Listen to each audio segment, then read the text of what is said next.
I'm really chuffed to have you all joining here tonight. My name's Libby Thomas. I work on the MSc programs at the Blizard Institute at Queen Mary's University in London.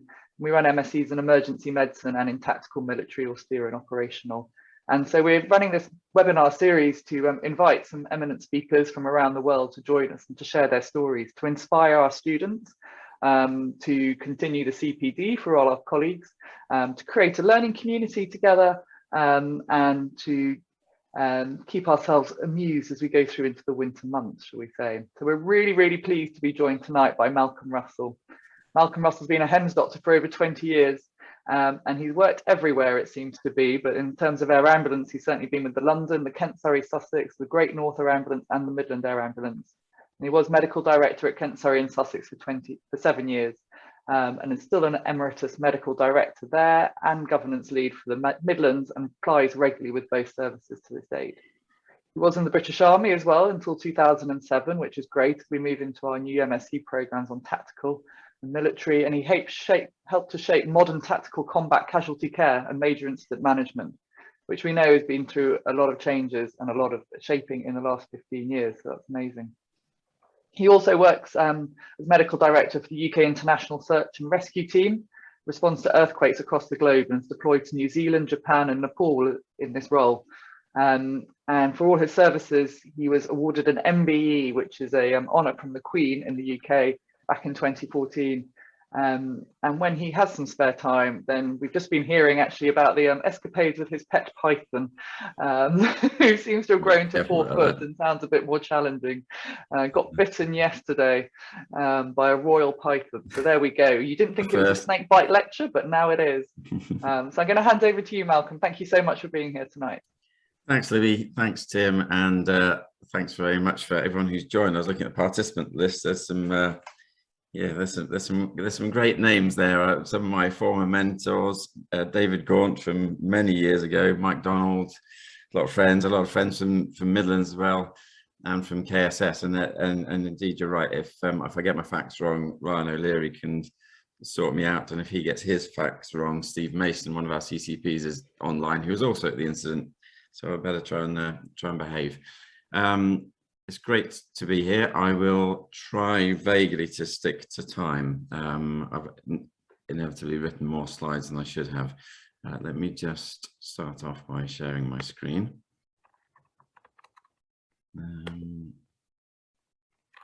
There we go. It's paying attention now. Right, okay. So yeah, I'm going to talk about a fairly unusual case by talking a bit about the background, the context, what actually happened, some of the factors and evidence about drowning, and then propose a sort of hypothesis about what might have been different in this case, and then what I've taken from this to learn from. So Libby, thank you very much for the introduction. I don't really need to say more than that.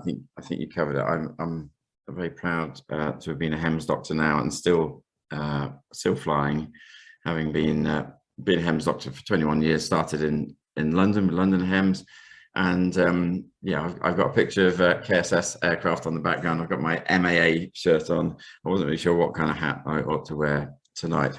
I'm a basics doctor, which is British Association for Immediate Care, with a scheme called the Mercia Accident Rescue Service, or MARS, based in Herefordshire and Worcestershire mainly. In Herefordshire, we have 5 FEM consultants, and we respond quite regularly. And I was reflecting for this talk, thinking my data, and I haven't been through the last 25 years of being a basics doctor, but I know I've been realistically probably to 1 or 2 drownings per year. So my experience previously is somewhere between 25 and 50 drowning cases that I've managed, and this particular case stands out for reasons that we'll see in a sec.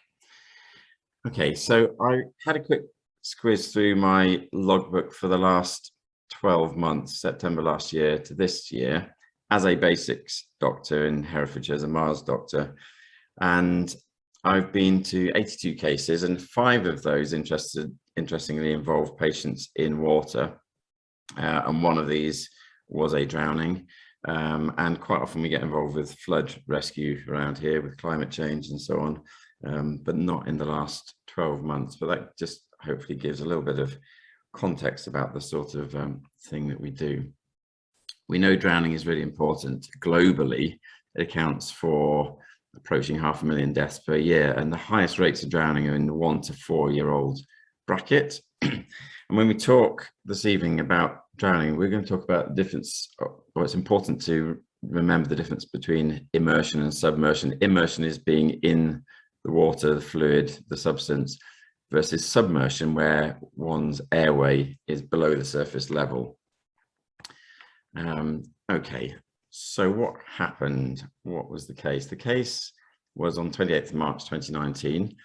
It was a nice sunny spring day in Hereford when a 4-year-old boy with autism disappeared from home. His mother initially thought he'd been abducted. She was in a bathroom, went out, had another young child, noticed that her son was missing, front door was open, front gate was open, and he'd never previously been able to open either of these. So she called the police, said someone's stolen my child. So the whole of Hereford Nick turned out looking for someone who just abducted a child. This young lad had a fascination for water as part of his autistic sort of syndrome, and they lived within 100 meters of the River Wye. So shortly after the police were called, ambulance service took a call from an elderly bystander. He said he saw a small boy in the river struggling and was quite distraught because this old chap couldn't swim, which retrospectively is probably a really good thing because he didn't put himself in danger. And as it turned out, he acted as a spotter and he walked downstream following the young boy as he floated downstream. This is actually from the scene that I took. I went and nipped down today. I thought I might as well try and get some relevant photos. And this looks fairly ominous. The river's reasonably full at the moment. It's quite dark. At about this point, it's probably 30 or 40 meters across. But on the day, it was much more like this. This was a couple of weeks ago. I was canoeing down the River Wye with my son, my nephew, my wife, and we had a little swim. And normally the River Wye, when the river's low, is quite clear, appears to be fairly slow moving, and is chilly but not freezing usually. And on that particular spring day, that was the river state really. The water was quite low and clear, and it was a beautiful day. Just to give you an idea of the timings, these are the various call signs that ended up being dispatched. You can see Helimed 03 and 06 are two of the Midlands ambulances. Mike Oscar 2, that's my call sign, and Mike Delta 018 is another one of our basics doctors. And then we've got an ambulance officer and an ambulance. So the 999 call from the elderly chap was at 8 minutes past 10. Call came to me at 14 minutes past. I was mobile a minute later, and I was effectively on scene at 28 minutes past the hour, which was pretty much exactly the same time as Helimed 06. So in terms of some of my own reflections, because everyone involved will have that slightly different reflections. As I was driving there, in Midlands, it's quite good. We go into what's called a major incident talk group, so we can all hear what's going on. And it was quite frantic. You got the sense of urgency, because initially I thought this just sounded really odd. Small child in the river, sunny day in the spring, middle of the day. It just sounded like it might not be the case, but it soon became apparent this was actually happening. And you could hear there'd been a call from the elderly chap, which I missed, the bystanders, who said at a critical point, he's now stopped moving and he's now face down in the water. He then floated downstream, and I could hear an ambulance officer saying, we're trying to wade in, but it's too dangerous. And all this chatter was going on. So that's trying to give a sense of the picture. And of course, at this point, you have the whole of Hereford Police, a lot of ambulance resources, a lot of fire resources, all making their way down. So I've tried to sort of plot a map. Libby, can you see my cursor still moving around? Okay, so this sort of S shape is the River Wye. Oh, this sort of actually is kind of in the middle of Hereford, believe it or not. There's a couple of good green spaces. The flow of the river is from here, This young lad actually lived somewhere down here. Ignore that name, that just came up on Google Maps for some bizarre reason. So we went to the address, which was in here, and this is where the young lad had gone in the water and was tracked downstream, at which point he was caught in a tree that itself was caught against the stanchion of the bridge. So one of the supports for the bridge, there was a willow tree that had been swept downstream in a flood and was caught there, and he was tangled up in the branches. An ambulance officer had approached and saw him about 1 to 2 meters under the water and said he could see his legs flapping in the current, but he couldn't get to him. Now, this ambulance officer is a triathlete, open water swimmer. It's pretty sensible. He waded in and said, he said, my legs were going numb almost instantly. It was way too dangerous to go in. So he just continued to spot and keep eyes on the child. From this entry point to down here is about 600 meters. So I was kind of legging it down here, and somewhere in the middle of here, they saw that the boy broke free and was drifting downstream. I know HeliMed 06 in the overhead saw the body of the boy floating downstream. So you can imagine how emotive this was potentially. This was for everybody involved from all emergency services.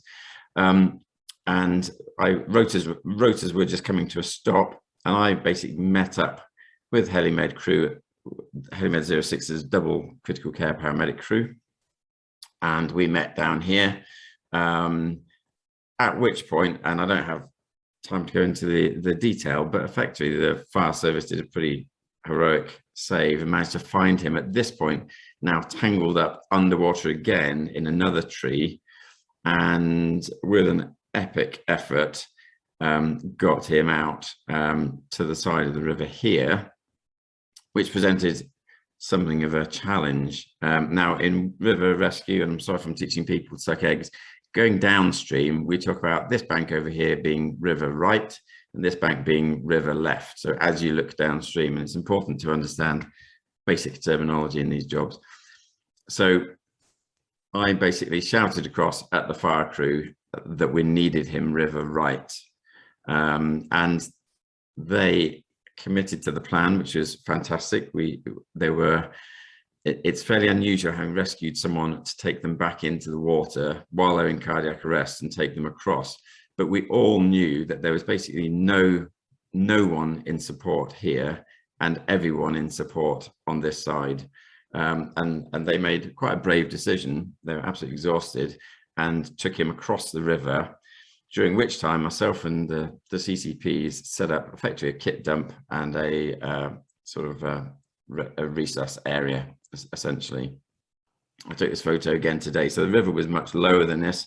It was a sort of 2-person wade, and they brought him across here up the bank, and we basically set up a kit dump about 10 meters away from the riverbank, and in place safety, so we didn't need PPE, but we were ready to receive. And we said, don't try to do CPR or resuscitation at this point, just get him to us, because we felt that would have just delayed things as they got him out. So they then got him out. So essentially he came out of the water, he was asystolic, his airway was full of water, and we just turned him on his front just to crudely drain, a few cupfuls of water out of his airway. Started CPR, bag valve mask, but within a cycle, just put a tube down very easily, and had an end tidal CO2 of 10 kilopascals. We got IO access, we gave him some adrenaline, and after 2 cycles of CPR, he went into VF, which we shocked. We didn't really have the wherewithal, I'll be totally honest, to start thinking about. We hadn't been able to measure his core temperature at that stage, and we didn't even really think too much about whether we should be delaying doses of adrenaline or delaying shocks, or we just thought, well, he's in VF, we'll just perform the best ALS we can and shock him. So we gave some shocks. Meantime, HeliMed 03 with the doctor and CCP also landed, and we carried on with our resus. And at this point, what was useful is that we started to have a lot of resources on scene from an enhanced care point of view. Another basics doctor, Mark Wheely, arrived, who's another anaesthetist locally. So we had a team effectively of 3 CCPs and 3 FEM consultants, and we split down the roles into managing the CPR, planning logistics, and speaking to Dad, who, like in many of these circumstances, seemed to appear out of nowhere in a very short space of time. So we kept him fully appraised of what was going on at the time, and if I'm being honest, the likelihood of a fairly grim outcome as a result. Malcolm? Yes. How long after the initial call was this then? Because the initial call was at 10:09, I think you said. Yeah, so I shall come on to that, but essentially Brilliant. It was 26 minutes from the call saying that he's now submerged his airway in water until resus was started. So effectively submersion of 26 minutes. Wow, okay. So he then goes into PEA, fairly bradycardic, fairly broad complex, all fairly ugly. And then we were left there. Then we had the decision of what do we do next? Where do we go? When do we go? How long do we keep going? The fact was we appeared to be making progress. He'd gone from asystole to VF to PEA. And we knew, if nothing else, he was small with a large surface area to volume ratio. He certainly felt cold, and that we ought to keep going. The question was whether to go anywhere, because clearly the optimal solution would be to get a ROSC, get a return to circulation, and then move him rather than trying to move him in cardiac arrest. Now, we could have gone to Birmingham Children's Hospital, which is a paediatric MTC in Birmingham. It's probably from there, realistically, it's about an hour. From there, it would be an hour and 15, an hour and 30 by road, or 40 minutes by air, because we'd have to fly to a secondary site and do a secondary transfer. And of course, that would be in cardiac arrest potentially. And we felt that he was at age 4, he was way too small for mechanical chest compression, and that it would be unlikely to maintain high quality CPR in flight for such an extended period of time. Hereford Hospital, just to orientate you, this is Hereford, obviously. This is the river where he went in, where he went down to. The hospital is actually very nearby. It's a trauma unit. By road, it's quite a long way around. There are bridges here. That's a rail bridge, there's a pedestrian bridge. There's no vehicle bridge here. So that would obviously be quite short. By air, that's like literally a 1 minute hop, always remembering how long it takes to load and unload the patient. So we were doing reasonably okay, and we came to a team decision that we would get him to Hereford County Hospital as a trauma unit, and that we would potentially just fly the short hop over. So given that CPR was ongoing, we reconfigured the crew. Without going into too much detail, we had to split the crew and change aircraft, because only one of those aircraft would get into hospital. So Ryan and one of the CCPs moved on to the aircraft that would fit into the helicopter landing site. And I told them to go away as a crew with the pilot and remove from the situation, have a discussion about whether they would be content to lift, fly and land out of harness to continue optimal CPR, because obviously that's off our SOPs to fly unrestrained, certainly to take off and land.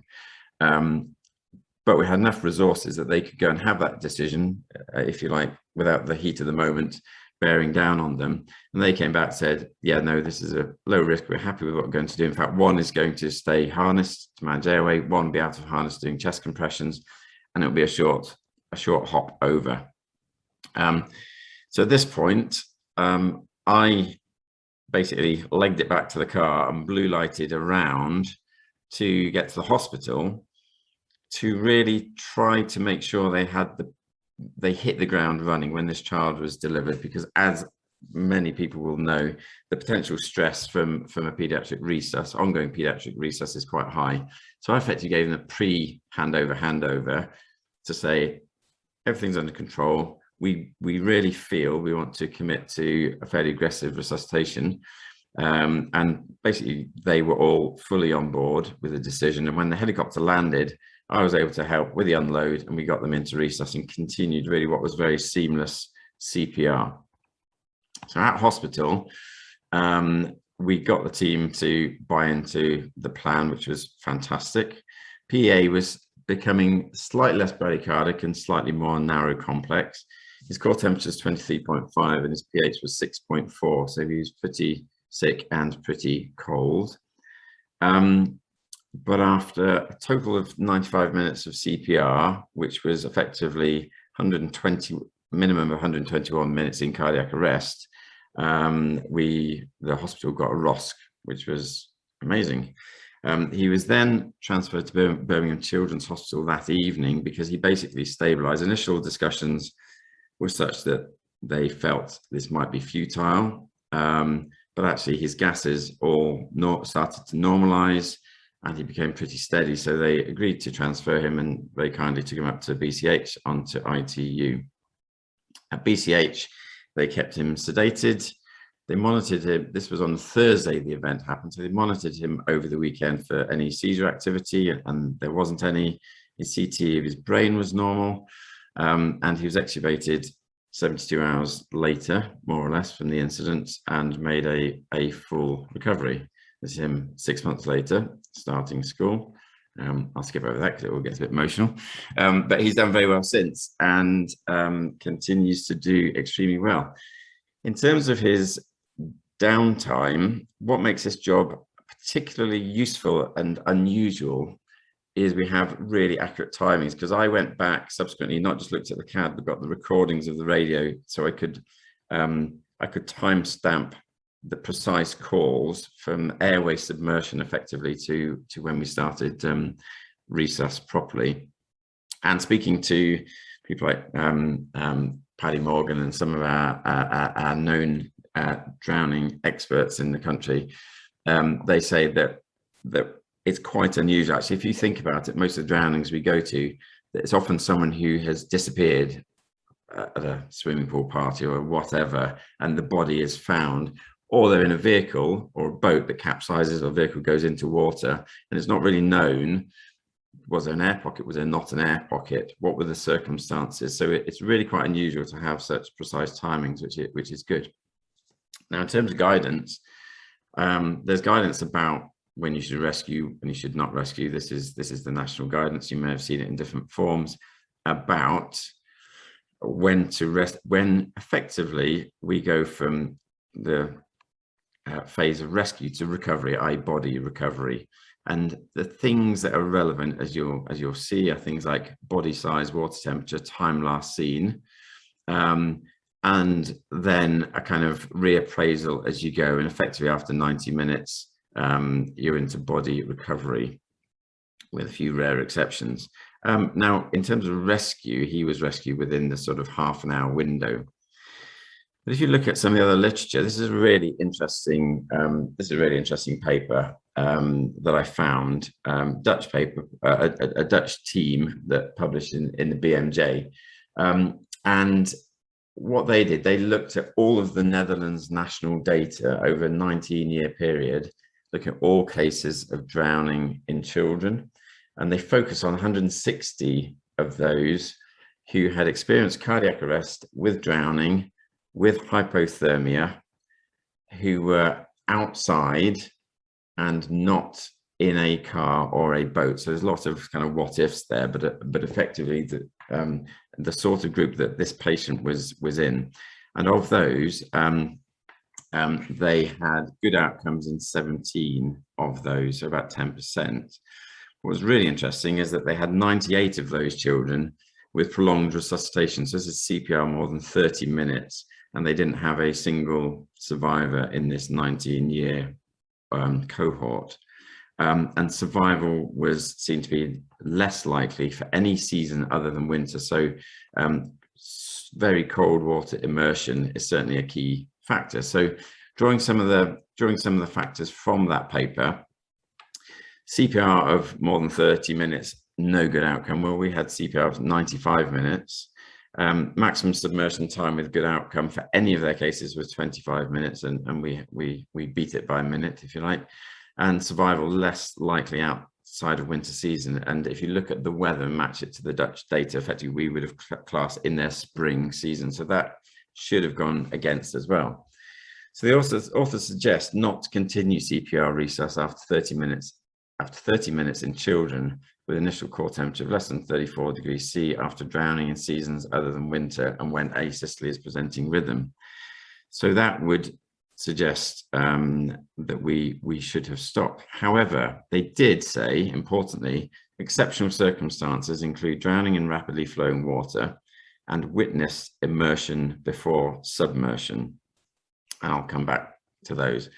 Now, if you look at some of the other papers that are published, you'll see quite often papers published about some fairly spectacular survival from submersion, but many of them are in ice cold water, which is one of the key factors. And this paper talks about the importance of immediate resuscitation post-rescue and ice water being really important.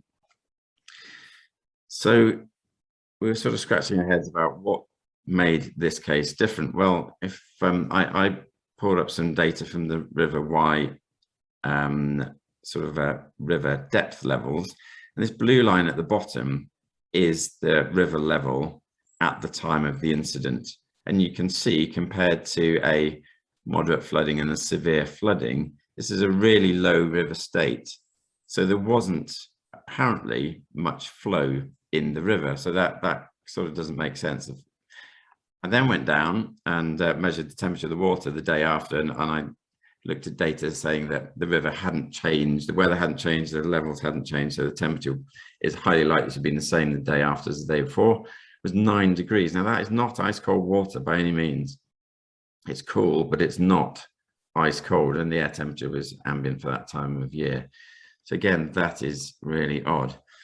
So if we think about how cooling occurs, and classically we're taught about radiation, evaporation, conduction, and convection. Radiation doesn't really account for an awful lot of anyone's cooling.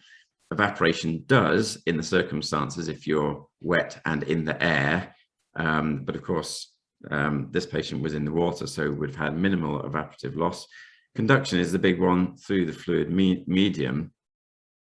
But I think absolutely critically in this case is convection, i.e. the flow of the fluid over the body, or flow of air over the body, but in this case, flow of water over the body. Coupled with that, we also know that people who are drowning before submerging their airway completely, when they're struggling in the water, will swallow copious amounts of water, and adults will swallow sometimes up to 4 to 6 liters of water before they finally succumb and actually breathe in water. It's very likely that when this patient was in the water and witnessed to be in the water struggling for a period of time, we don't know what time was, but possibly a minute or two, that actually he may well have been swallowing significant amounts of water in that time. And what that might do is cool him before he has a cardiac arrest, cool him before he drowns, both through increasing the rate of cooling of his core, but also if he's swallowing cold water, hypothetically, cooling selectively his internal carotids as they supply his brain, and actually cooling his brain even faster.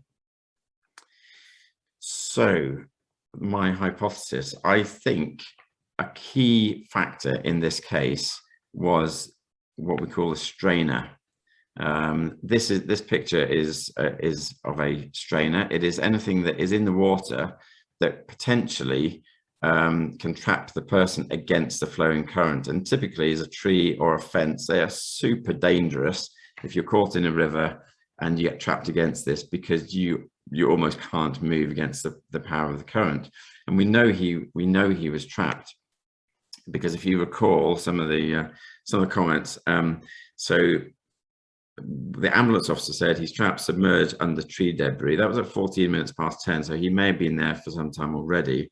And at 23 minutes past, he said he's still trapped in the same position, and I can see his legs flapping in the current. So for a period of at least 9 minutes, this small body with a large surface area to volume ratio is now pinned against the current. So the delta V, in terms of the difference between the flow of water over his body at that point, I think was hugely significant. The ambulance officer who waded in, who's an experienced open water swimmer, said the current is huge here, so it was focused on that point.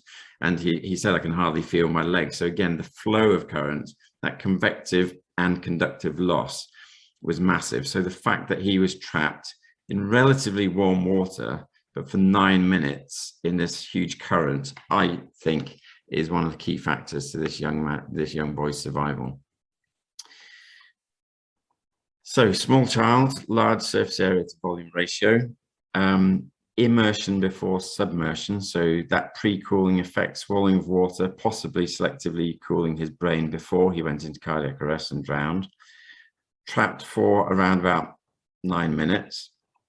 And then no doubt the fact that he had very good ALS immediately post-rescue, and importantly, his care, we talk about seamless care, his care really was handed on as very high quality ALS, even to the point of the crew basically continuing CPR out of harness, that short flight to get him to effectively a place of safety, and committed ongoing care by a multi-agency team to achieve this effect.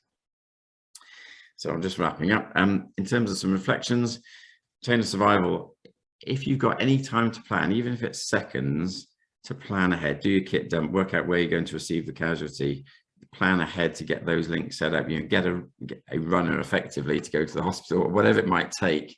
You can forge some of those links in advance. Dynamic risk assessment, we don't have time tonight to talk about water rescue and so on. But we have to remember, make a risk assessment, but remember, we need to treat the patient. We need to plan to get to the patient and treat them. That's probably all I'll say on the water safety. We were safe. Kit to take, this was just one for me. I arrived and thought, there's 1,000,001 people here. What do I take? Air ambulances, Helimed 06 is in the overhead. I know they've got all the kit. So I just grabbed a throw line and just sprinted. I knew I was going to have to run a few hundred meters, which isn't great for me on the best of days. So I carried a throw line and just ran down the bank, because I thought at least I can either throw that to try to potentially tether the body, or if someone has gone in, as sometimes bystanders, police were starting to wade in with no training, no kit, then actually I might be able to effect a rescue on someone else. So actually a throw line was for me the most important piece of kit. And important afterwards, this rattled the whole of our emergency service community afterwards. The fact I had a good outcome was incredible and was a very positive thing, but you can imagine chances are we were going to have a poor outcome, and everybody was shaken up by this event. So actually we had police, fire and ambulance debriefs afterwards, which were really important, and a lot of support measures in place.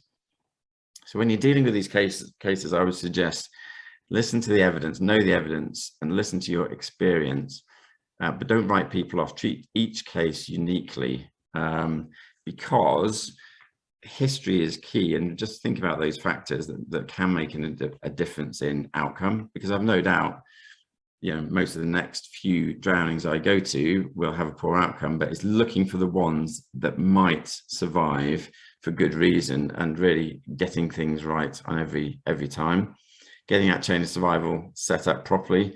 And success, I think, coming from teamwork and from staying calm and doing the basics exceptionally well. This isn't a place for heroics or anything like that. It's just do the keep your head straight, sort other people out who are losing their heads, and do the basics exceptionally well. And that's how you get good outcomes. And I'll put this in bold as my final message: you'll never achieve more than the highest standard you set. So if you say, well, they're all going to die anyway, then they will all die. If you say there's no point trying to resuscitate because it's futile, they're drowned, they've been submerged, then if that's the highest standard you set, that is as good as you'll ever get. That's it. Thank you very much. Happy to take questions. Thank you so much, Malcolm. That was fantastic.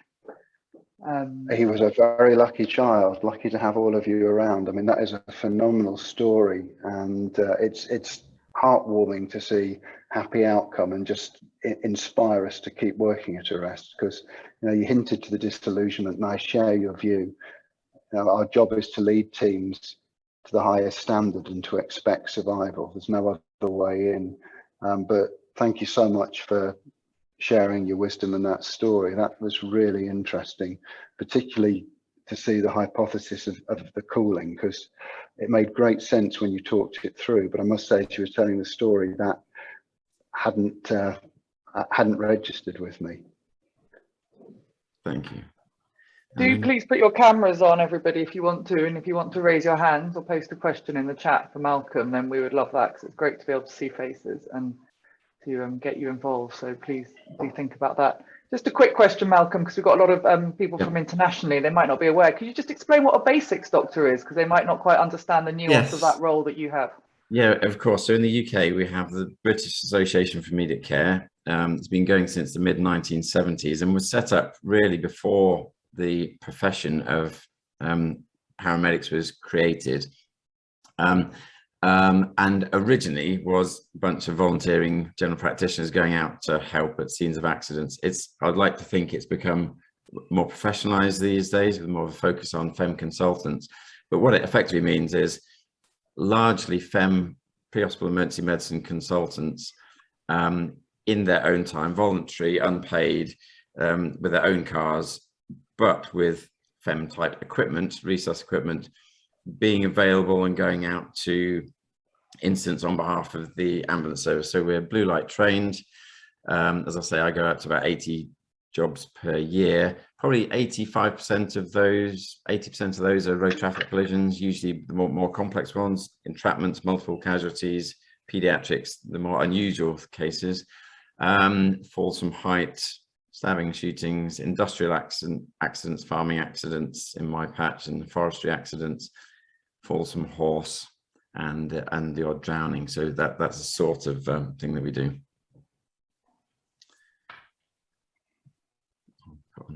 So we do have one question from Neil.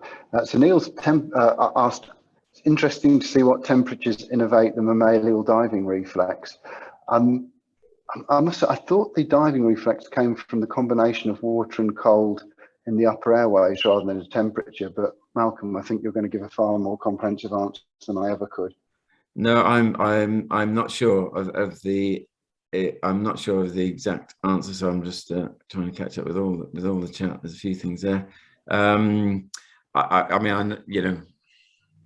know it's generally said to be the cold water, the splash reflex in the face. My 22-year-old son, who's into free diving and spearfishing and such like, tells me that that's an absolutely key thing, is the cold water splash in the face helps him hold his breath for longer underwater, which is very reassuring to a parent. Yeah, I don't know what the data is, but I think we all know from things like trying to treat SVTs and stuff that in theory it's ice cold water. Great.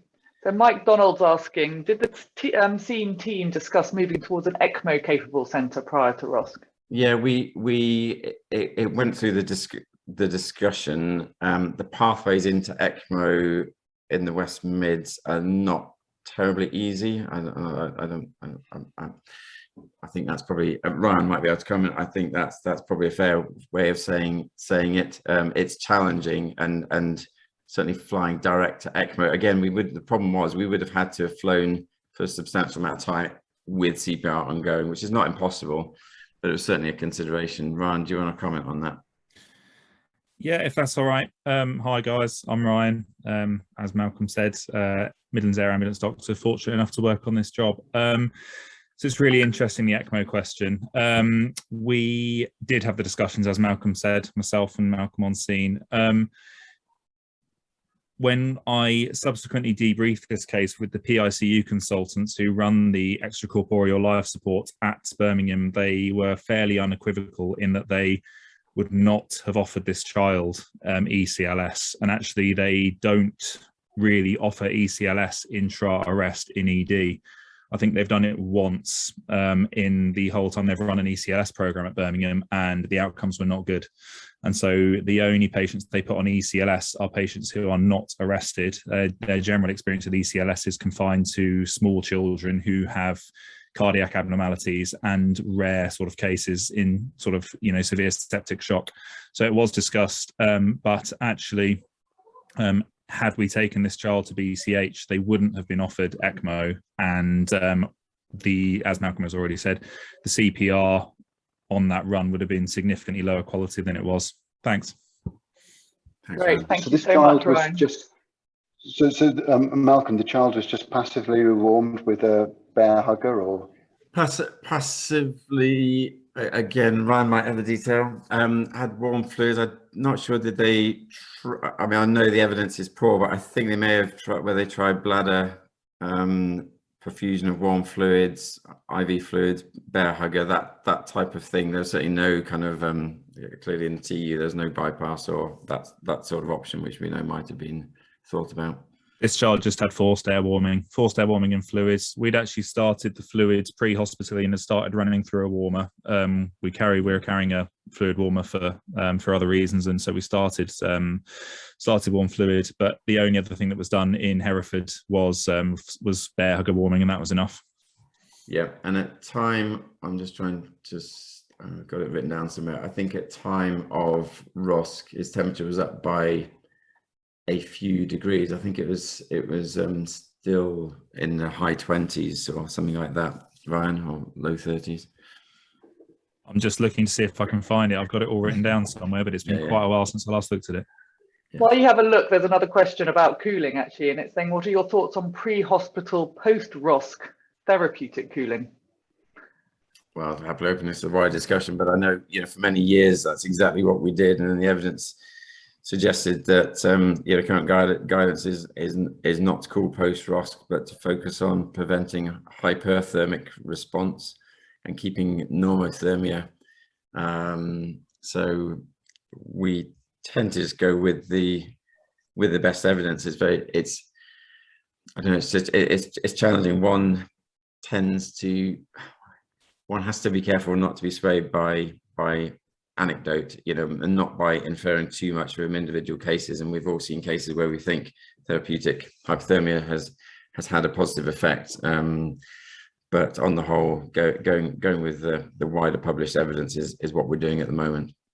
And this is one of the things that Tim does on the MSc, is really look at the evidence behind these sort of, are they myths? Are they things that are proven at one time, disproven at another time? But it's actually really going into that literature as part of the MSc process to really understand how decisions and the way we thoughts changed over time, and where we're currently standing and what the most up-to-date is. Sometimes we do base decisions on the evidence, even if the evidence isn't necessarily the best evidence in the world.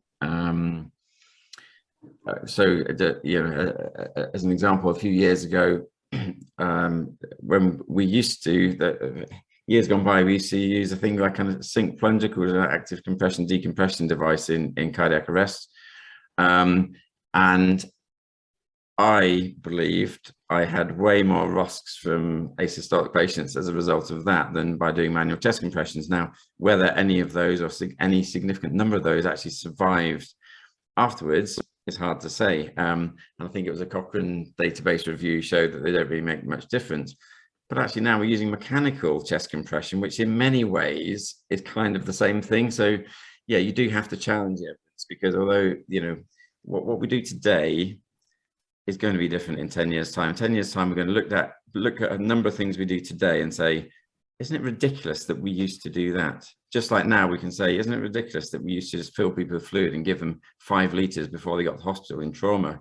But at the time we thought we were doing the right thing, and our intentions were only the same as they are now. They were only ever good. They were only ever for the best for the patient. So we should never discredit those who came before us, just as hopefully in years to come people won't discredit what we're doing today, because the evidence does change over time. We just got to go with the best that we've got. And that's the most important thing, is that we're not afraid to change and to move on. I'm just going to keep going, Ryan, if that's all right for a minute, actually, because there's a couple of other things. So Umaru's joined us from Sierra Leone, and she was saying, given the fact she doesn't have all the equipment we necessarily have in the UK and different resources, would you change your approach if you'd been in a much more resource poor situation?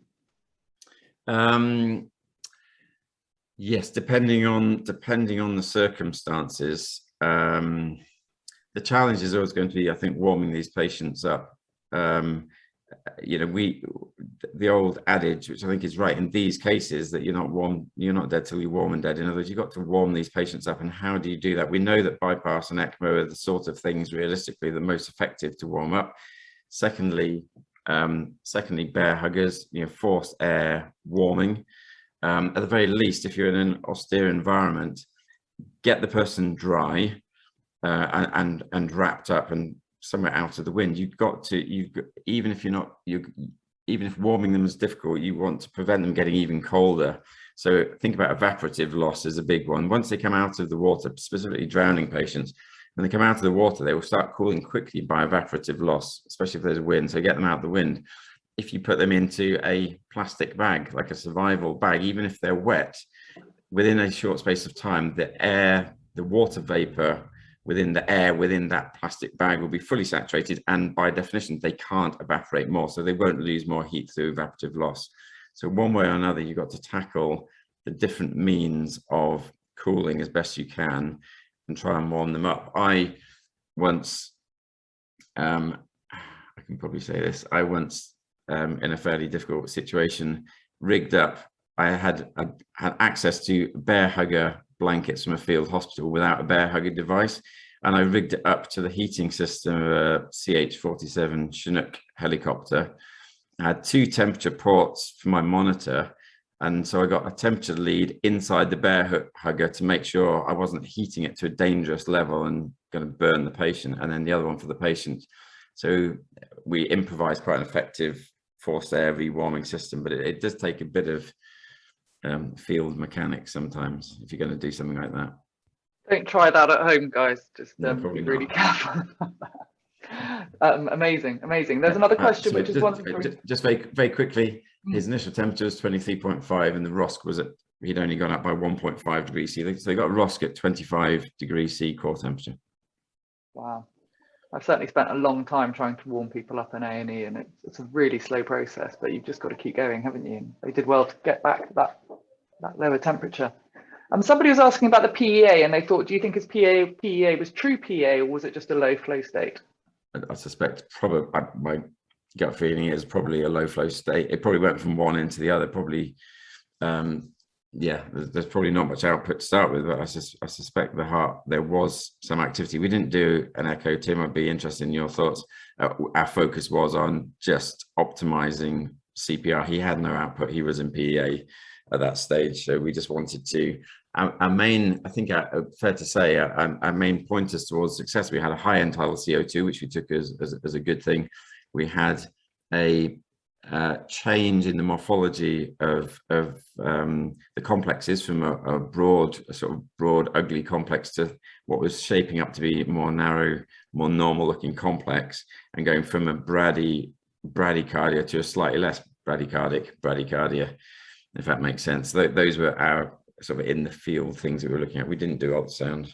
Tim, any comments on that? I mean, there's so much talk, isn't it, about ultrasound guided CPR, but as far as I can see, you'd made a decision to continue. You had a child, the child was cold, and I can't see that an ultrasound would have changed your management. It might have made you feel happy earlier if you saw his heart beating, but whatever happened, you were going to warm him, perform high quality CPR until you either reached a point of hopelessness or you'd rewarmed him and declared him dead. So personally, I wouldn't have used echo in this case until I'd got ROSC, and then it would be to optimize. Using echo to guide CPR is much talked about in adults. It's still talked about with not much evidence, and I think in a 4-year-old child you're not going to shift your hands much around the chest, so it's not going to guide how you do CPR. And I think whether the heart's beating or not early on doesn't matter, because you're going to continue CPR whatever. If the heart's beating with no signs of perfusion, you're going to do CPR at that temperature. If it's not beating, you're going to do CPR. So I wouldn't have used it myself at that temperature in this case. There's a question, if I just pick up a question about intubation and ventilation from from Elliot. Yeah. So in terms of the water in the airway, one of, no case is ever perfect, and we should never believe it is. If we do believe it is what I always say, if we believe we've done a perfect case, we should retire, because we've either achieved the impossible or we've lost insight. So there were a couple of things with this case which could have been better. One of those is we recognised that the kit came off the aircraft. We had a short space of time to set the kit dump. The suction was on the aircraft. We didn't have immediate suction to hand on the day. However, there's a limited value, and I believe the evidence is fairly limited value of suction. You certainly shouldn't spend significant time suctioning an airway of water in a drowning case over ventilation, trying to get oxygen into the patient. That was certainly our take. He literally had an airway full of water and watery vomit, and we just I just did a bait. He's only tiny. Just rolled him myself face down, drained the gross fluid from his airway, rolled him back, and ventilated him with a BVM. Intubation was very straightforward. We had the right size tube, bougie, a drill team that are used to working together, used to performing pre-hospital RSI on in adult and pediatric cases, and we just stuck to our drills and passed the tube first pass. No particular dramas. This wasn't one of those cases that was released, the ones I saw in Australia, where you just get froth coming out of the airway, froth coming out of the tube. No, there was a little bit, but we just generally try and just ventilate through that. I think on the whole, again, I think you can be tricked into thinking I need to suction out this froth, and I think trying to maintain gas exchange by positive pressure ventilation is way more important. There's way more eminent people than me, like you, Tim, and others on this call that might comment, but that's my understanding, is not to be too distracted. If it's so much fluid, it's clogging up, it's coming up and it's frothing into and clogging up your HME filter. That's a different thing, I think, because your airway resistance is going to go right up, and your passage of gas is not going to be good. But if it's a little bit of froth in the tube, we just kept ventilating through.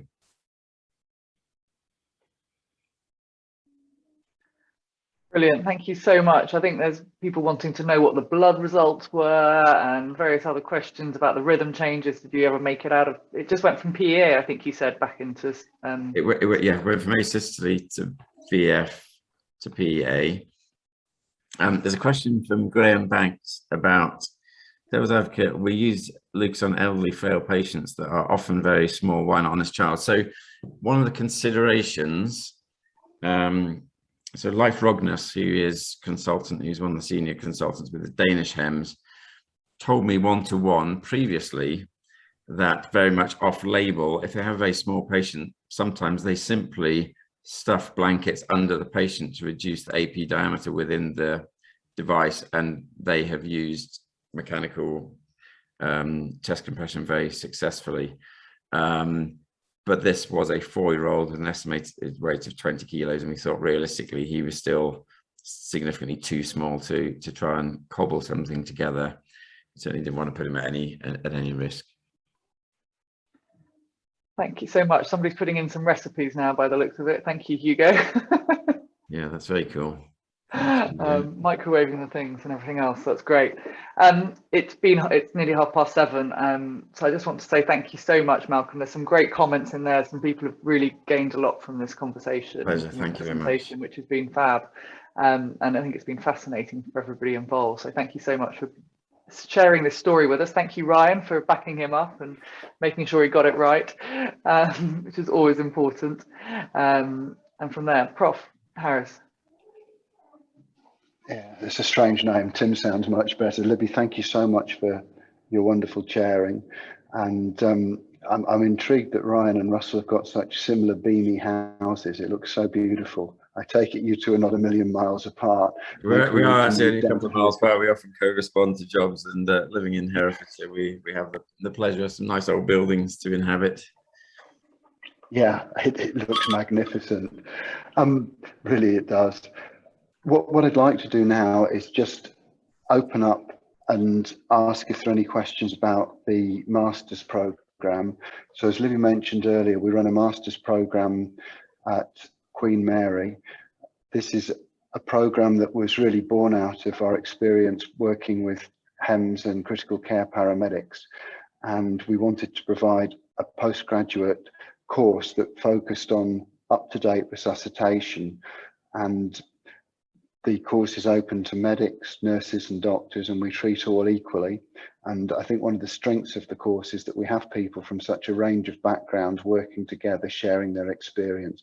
The course is entirely online, so you don't need to attend, although hopefully as we come out of COVID, we will have a summer school which will help us come together and offer some simulation and talks. The course runs over 3 years with 2 years of didactic teaching, and you can then exit with a diploma, or if you wish, you can join us for a 3rd year, which is a scientific paper, and we take you through and support you to produce a paper of publication standard, researching an area of your choice. We offer an emergency and resuscitation masters, which is really aimed at doctors who have a passion for resuscitation. That might be in hospital, pre-hospital, and it might be more on the wards, more in the ED. We welcome emergency physicians, anaesthetists, intensivists, nurses working in the ED or in critical care, and of course doctors and nurses and paramedics working pre-hospital. And now I guess I've also got to say we work paramedics working in hospital, because we're seeing a number of paramedics transferring their resuscitation skills into the emergency department environment. I'm very happy to take any questions on the emergency medicine resus. Please type them in and Libby will keep an eye on that. This year we've just released a tactical, military and operational medicine. This is a master's which shares its 1st year with the emergency and resuscitation masters, and its 2nd year adds 2 extra modules. One led by Paul Rees, under care under fire, which looks at care in extreme environments, and one led by Steve Bland, which combines environmental medicine, so a little bit of what we've touched on today, plus hot temperature, jungle medicine, Antarctic medicine, air medicine and submariner medicine, and combines that with extensive CBRN knowledge. And then for both of the modules, both of the masters, we come together to do a pre-hospital care and disaster medicine module, which ends the first 2 years. For those of you interested in paediatrics, Tessa Davis has set up and released a paediatric emergency medicine masters, which is not linked to the other 2 and has a slightly separate curriculum. Given the audience today, I'm not going to go into the paediatric masters, but just to let you know that it's there. I've got a message from one of you that missed the trauma summer school. Yeah, the trauma summer school is excellent. The trauma masters is run by Prof.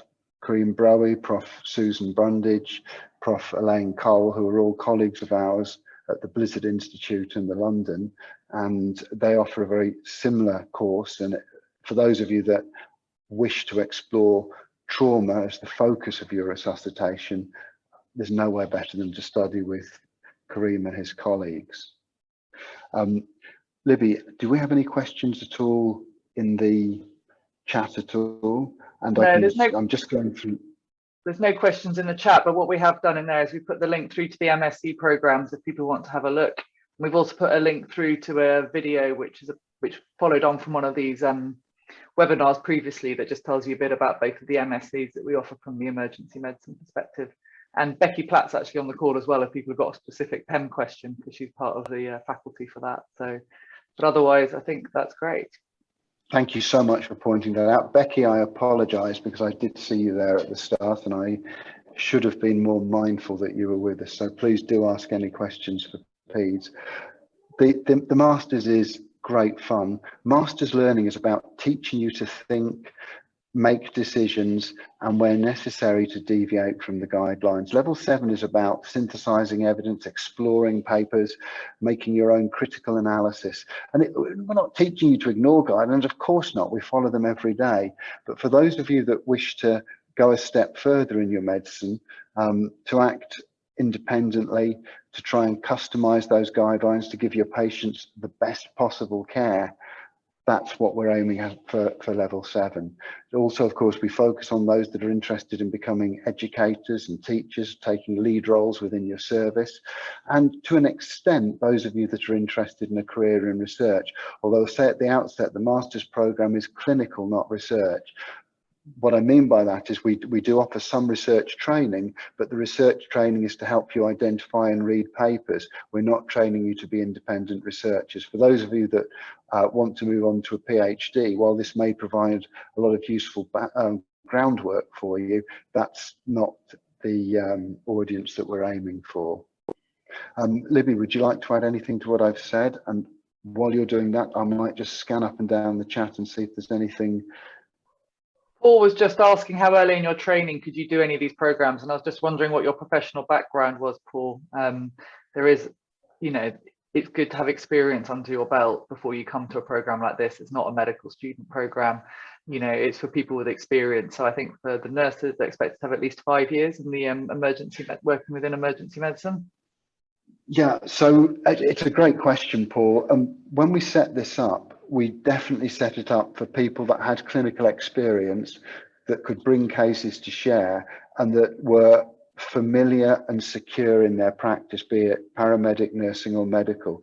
Initially, we did set criteria of 3 years postgraduate for doctors and 5 years postgraduate for nurses and paramedics. And if you add up the 3-year degree versus the 5-year degree, that's 8 years for all.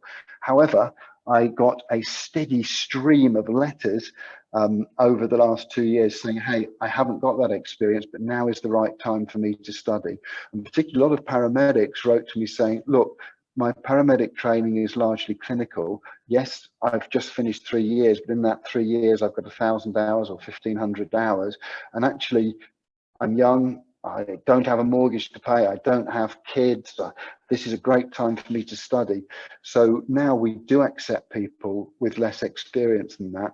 What I ask those people to do is either to talk to me or email me with details and just explain to me what they've done and why we should let them on the course early, in brackets. And that's for really to protect the students. I don't want people to pay out their hard-earned cash to come on a course that is taken at the wrong time. And you certainly can do masters too early in your career. I know we've got some of our students, and I'd actually very much welcome if any of the students would have any comments to type in, or anything that you'd like to say from your perspective. I can see Samuel is actually visible on my screen. Samuel, do you have any comments at all about the time to take it? Samuel's a paramedic working in Central Europe, and therefore may offer insights into integrating this into a paramedic career and how much experience was necessary. Hi, can you hear me? Yeah, great. So I think having a few years of experience will really help you to go in this MSc. And also, I have to say that doing that in distance learning is really appreciable. So it is made for you to work at the same time than studying. So you will need to have to allow time to your study, but you can also keep a clinical activity during your study. So I think that's really something to mention. You don't have to stop everything to do the MSc. So thank you, Samuel, Sam. thank you. We did actually plan this to be a 3-year master's exactly for that reason. When we were talking to potential students, it was very clear that most people, both for families, for their careers and financially, wanted to work full time. So we actually got a special dispensation to run the masters over 3 years, and it's, to my knowledge, the only masters at Queen Mary that runs over that time. And that's exactly so you can work. But it's also because I think learning slowly is far more useful, because it gives you time to test what you're learning, to embed it, to bring cases and to share your experience.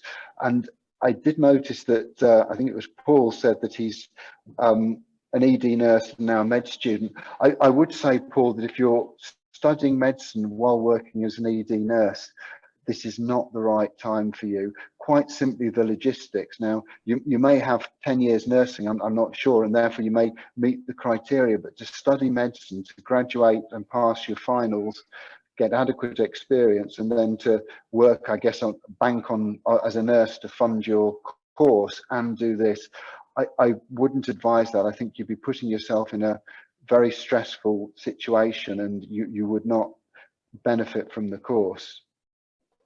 We have set the course up so that there's just one day that's the face-to-face learning, and that's consistent throughout the 2 years to make life easier for planning shifts and things. So everything always happens on a Thursday in terms of tutorials, and where your presence is better to be so that you can get the most out of those sessions. But everything else is online and done in your own time. So it's just about managing your time and making sure you've got the time to do that study as and when you can. It is high pressure, you know, it is 8 weeks per module, and they run back to back for the 32 weeks of the year pretty much, except for a break over Christmas. So it's just being aware about that. But you know, we have a lot of people who've come through it, and I know there's some Liam here, he's been doing it, he's on in the chat as well. There's plenty of people, if you wanted to talk to somebody about their ability, you know, how they've managed to juggle with work and life, that's good. And the other thing is actually on the recordings on our YouTube channel, there's some we've talked to students previously about their experiences of being a student on this, and so I'll put the link to that in the chat now, and people can see that if they want to. That would be great, Libby, thank you. But hey, it's fun. I mean, without a doubt, the part of my job description I enjoy most is teaching on this master's. So while we've said, yeah, it's a lot of work and you've got to be careful to integrate it into your career, it is great fun. And the students, I mean, I don't know why I call them students, because many of them are far more experienced than me, but I guess you're a student when you study, so it's not in any way meant as an insult. But the people we're studying with are absolutely fantastic, and it is great fun. I look forward to the tutorials. I still listen to the lectures because I still learn from them. So I listen to the lectures just as those taking the MSc do, make my notes, and then come to the tutorial. I'm not seeing any more questions, and we've been in this room for over an hour. So I'm going to thank Libby very much for chairing. Malcolm, that was an inspiring story, and I will go to work tomorrow lifted by that very positive experience, and I'll think about what you've taught us about cooling. Libby, I'll just hand to you to close the session, and Samuel, thank you very much for being willing to talk up. Thank you very much. Exactly. Thank you, Malcolm, for your time tonight. We really appreciate it. Thank you to everybody else for joining us here. Do give us a shout if you're interested in joining it, and it's so nice to see some of our students joining us who are already part of the system. So I hope you all have a wonderful evening, and thank you, Tim, for continuing to inspire and to create this wonderful program for everyone. Have a good evening, everybody. We will send you a link when it's up and recorded. It will also be posted on the Twitter account, and we have got more lectures coming up every month, so keep a close eye. Yep, we will continue to try and share our knowledge and learn from you and learn from all our speakers. Guys and girls, thank you so much. Have a great weekend. Take care.